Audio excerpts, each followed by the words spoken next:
Hello friends, আজকের এই টিউটোরিয়ালে আমরা HTML স্টাইল অ্যাট্রিবিউট নিয়ে আলোচনা করব। চলুন শুরু করি। HTML স্টাইল অ্যাট্রিবিউট কোন উপাদানের স্টাইল যোগ করতে ব্যবহৃত হয়, যেমন রং, ফন্ট, আকার এবং আরো অনেক কিছু। চলুন আজকে আমরা এটা কিভাবে ব্যবহার করতে হয় চলুন দেখে নিই। ফার্স্ট অফ অল দেখতে পাবো এখানে যে h1 ট্যাগটা নিয়েছি বা এলিমেন্টটা নিয়েছি, এর মধ্যে আমি স্টাইল যোগ করব। চলুন স্টাইল যোগ করব। এখানে স্টাইল অ্যাট্রিবিউটের মাধ্যমে এখানে কি করতে পারি, আমি এর কালারটা চেঞ্জ করতে পারি। COLOR কালার, এখানে RED রেড দিলে আমাদের কালারটা রেড হয়ে যাবে। ওকে, এবং এর ফন্ট সাইজটা আমরা চেঞ্জ করতে পারি।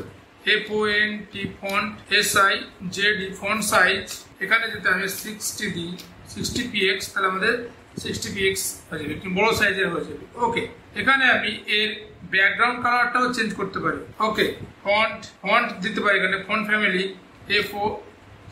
FONT font family arrival.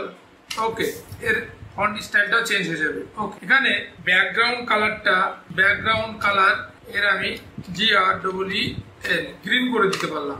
চলুন এর ব্যাকগ্রাউন্ড কালারটা গ্রিন করে দিতে পারলাম। মানে এখানে আমরা স্টাইল অ্যাট্রিবিউটের মাধ্যমে আমি এখানে HTML স্টাইলকে পরিবর্তন করতে পারলাম। হ্যালো বন্ধুরা, আজকের টিউটোরিয়ালটা এই পর্যন্ত। নেক্সট টিউটোরিয়ালে আবার দেখা হবে। ধন্যবাদ।